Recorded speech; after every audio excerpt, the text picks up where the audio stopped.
fighter jet and a helicopter crashed in the South China Sea in separate incidents.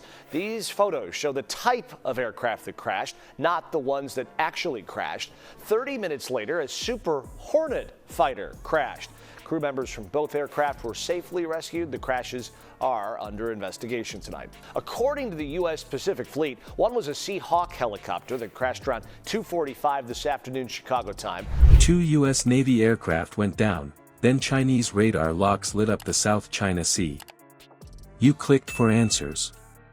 You're in the right place. We're breaking down the alleged misidentification that pushed a routine MH-60S patrol toward a near crisis, and the verified intercept that targeted a Philippine patrol with journalists aboard. Stay with me.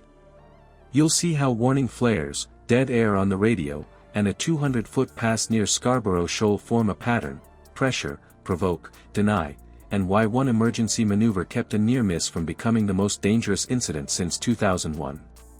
Before we move on, I'd like to ask you a small favor.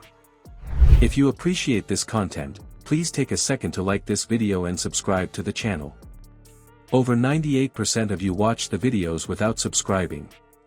It costs you nothing, but it makes a huge difference to us. So, did you click the subscribe button? Great! Thank you so much. Now, back to the video. You hear the warble in your headset and catch a bloom of orange ahead. That tone isn't routine. It's a lock warning, and the sky just went hostile. An MH-60S runs a patrol line near the Spratlys, on a declared route in international airspace.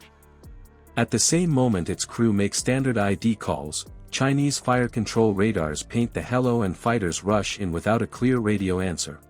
At around 2:45 on Sunday, a Seahawk helicopter went down while conducting what the Navy is calling routine operations. All 3 people on board were rescued. So these were 2 separate incidents about 30 minutes apart. One was a helicopter, the other one a fighter jet, both stationed on the USS Nimitz in the South China Sea. About a half hour later, 2 people on board an F-18 Super Hornet fighter jet were also forced to eject. This was also during a routine operation. The call and response never forms. U.S. voices go out on guard. Nothing comes back. Flares kick, the intercept tightens, and a hard tone saws through the cockpit as the closure rate rises. You can feel the decision clock shrink to seconds. Here's where sensors should save you. A helicopter isn't a drone on radar. Rotor blades carve a telltale modulation, microdoppler flicker rides the return, speed sits low and variable, and altitude holds in a narrow band with small climbs, not the steady, fixed-wing ladder you expect from a UAV. Those clues live in the data. But MIS-ID thrives over water. See clutter lifts false echoes, side lobes smear angles, watch teams rush classification when alerts stack, and once someone says, drone, confirmation bias locks the scope. The screen lies clean, the ocean does not. Meanwhile, a separate case sets the pattern. A Philippine patrol near Scarborough Shoal gets a 200-foot pass, shadowed for 20 minutes, with repeated orders to leave. That is the choreography: press, crowd, demand. Flares fit the script. They signal without bullets, flood the other cockpit with light, and hide approach angles as the fighter slides to the beam. For a pilot heads down on instruments, that glare steals seconds. This is how 2001 happens again. At closure speed, intent is a guess, and metal follows the wrong guess to contact. One bad read, no time left. The crew chooses separation over pride. They unload the disc, dip for airspeed, and roll a lateral offset that cuts across the fighter's projected path while keeping deconfliction. The tone fades. The hello lives. Meanwhile, later reporting blurs the headline: maybe that first lock wasn't on the US bird at all.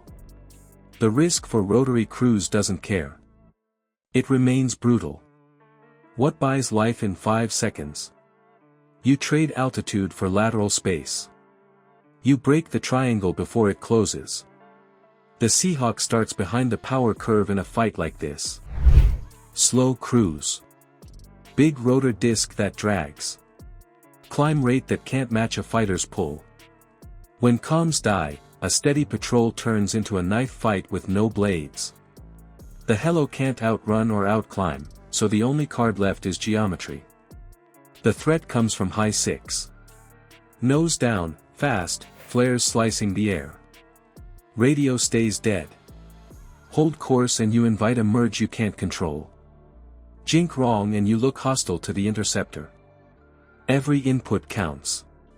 You think in vectors, not speed. The emergency brake is simple in theory, hard under stress. Unload the disc, ease aft pressure to shed induced drag and get a burst of lift. Roll into a shallow descending turn. You're buying lateral offset and a thin vertical split, keeping the rotor arc clear of the fighter's projected path. You want his nose to sweep past, not through you. Crew work is the glue. Pilot flies separation. Co-pilot hammers radios, bumps the squawk, and pushes identity on guard. Crew chief leans into the cabin door, scanning the aft quarter and low blind cone. Calls stay short, bearing, range, aspect. High 6, closing, right 2, pass left. No poetry. Just data. Airspace rules help you stay readable. Standard deconfliction altitudes. Predictable turn rate instead of a blind climb into a fighter's funnel. Update the code, keep the bank steady, and let the offset build a parallel track the other crew can anticipate. Research and training stack the same answer, lateral offset first, vertical split second, never a speed race you cannot win. That 200-foot pass on the Philippine patrol showed how fast margins vanish. With cameras rolling, closure turned seconds into near contact and made the signal the whole point. Break the triangle, broadcast on guard, convert the collision into a sidestep, and exit the fighter's nose. The fix scales up from there, discipline, protocols, and sensors that tell manned rotor from a drone before the next silent lock. One bad ID plus dead air turns routine into crisis. That's the math. In this airspace, the thin line is discipline in the cockpit and sensors that sort rotor from wing the first time, not the third. So what's the fix you'd fund? Comment your choice below, upgrade sensors, tighten protocols, or change patrol profiles. If you want deep tactical breakdowns like this, subscribe. The pattern is pressure, provoke, deny. The counter is train, signal, deconflict. Every flight. Every time. Crews live by that checklist because geometry beats rage, and clarity beats noise. You carry that forward on the next patrol, or you pay for it.